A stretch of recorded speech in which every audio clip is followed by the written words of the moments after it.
The Ant and the Bird.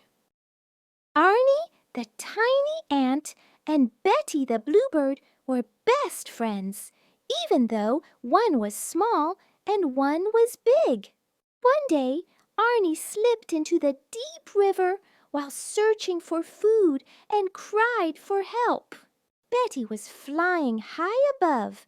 She quickly dropped a big green leaf beside him, and Arnie climbed on to stay safe.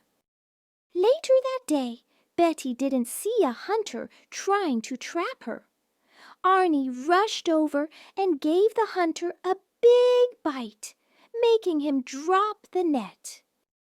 The two friends hugged, happy they always looked out for each other. True friends help each other, no matter their size or strength. So, friends, true friends help each other, no matter their size or strength.